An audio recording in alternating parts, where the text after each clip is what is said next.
Welcome to Oregon Law Lab. I'm Professor Liz Tippett. And I'm Jessica Brown. Today we'll be talking about the Faithless Servant Doctrine. With Professor Charles Sullivan of Seton University Law School. Joining me in the interview will be Cristela Delgado Daniel here at the University of Oregon. Hi, it's great to see you, Professor Sullivan. Hi, how are you doing? Great, and this is my research assistant, Cristela Delgado Daniels. Hi, Cristela. Good to meet you. Hi. We're super excited to talk about this article on the Faithless Servant Doctrine. This is one of my favorite articles. Okay. Can you just explain a little bit, what is the Faithless Servant Doctrine? So it's like damages on steroids. You don't have to pay the employee what the employee would otherwise have earned. If you have already paid the employee what he would have earned, you get to recover it back from the employee. So in this scenario, who is the servant? Well, the servant is the employee.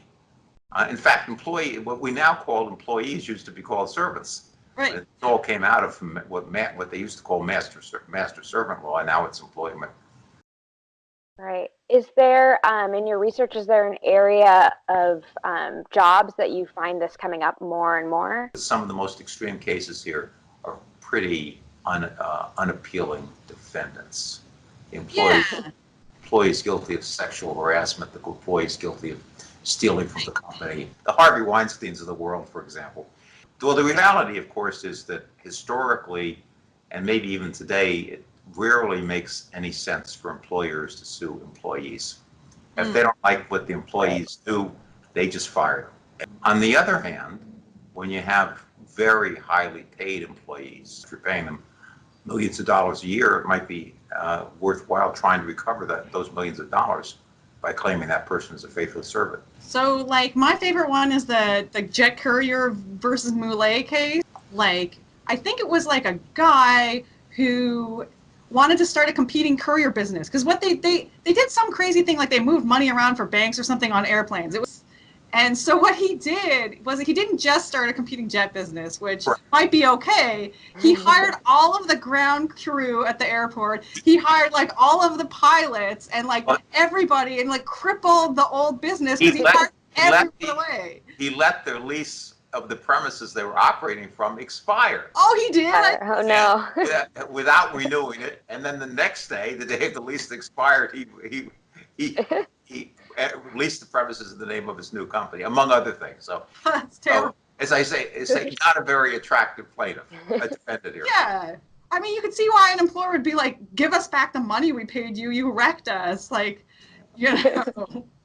Our business is over. That was pretty faithless.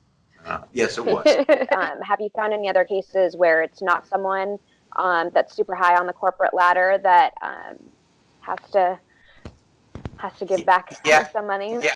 One of my favorite cases, not because I like the result, was a case in which out of the Fourth Circuit in which Food Line, some I think it was ABC reporters, infiltrated Food Line. It was like it was like journalists who were like pretending to be applicants to work at this job and managed to get this job at the meat counter at Food Lion because with undercover cameras because they wanted to expose their meat handling practices. Exactly.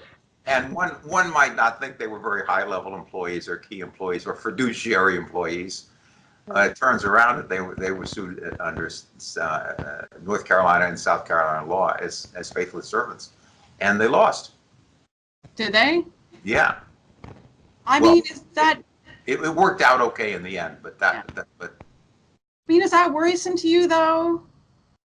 Well, First Amendment wise, I'm worried about that separate and apart from the faithless servant doctrine. But we've got another faithless servant doctrine, which is in the First Amendment case, which is SNEP, which is a case in which a ex-CIA officer wrote a book.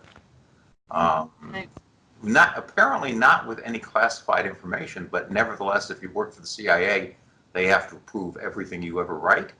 He had not gotten the approval. He had produced the book, and the Supreme Court of the United States approved recovery by the government of the royalties that he earned on that book.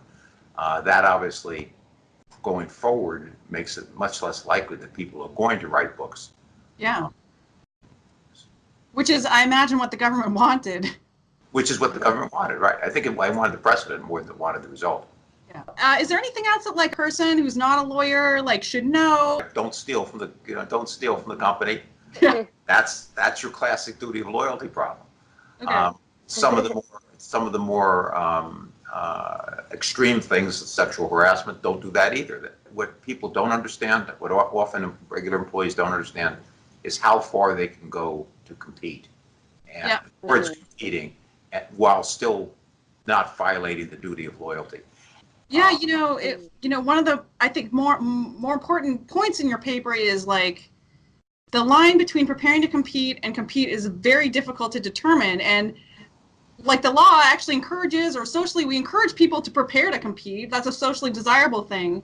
But then once we cross the line and no one where that line is, bam, you're in faithless servant territory. So I print letterhead, and I print letterhead for my new company. I'm not competing. I sent a letter to a customer. I am competing. Maybe that makes sense. I have lunch with my coworker and say, I'm thinking of going out on my own. Is that solicitation of my coworker, or is it just preparing to solicit my coworker? It's like all or nothing but you're putting the employees in the gray zone and they have to gamble. No, I think that's right. I mean, the restatement of employment law. Very smart people worked really hard on it, and they came up on what I call the BFF principle. What's that? You can ask your best friend at work to go out, and that doesn't count.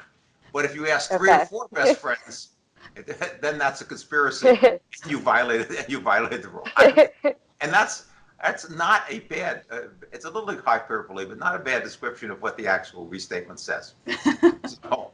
So if you're a popular person, that doesn't help. Don't start a new business. Well, thank you so much. This is super fun. It was fun. It's good seeing you again. Great to see you too.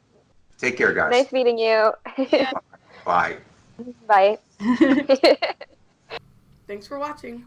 We hope you'll like and subscribe to our videos. You're like, what? You should be like, or else. I'm not good at selling. My father was a salesman, and he was Didn't good pass at the it. genome? No, he didn't pass it on.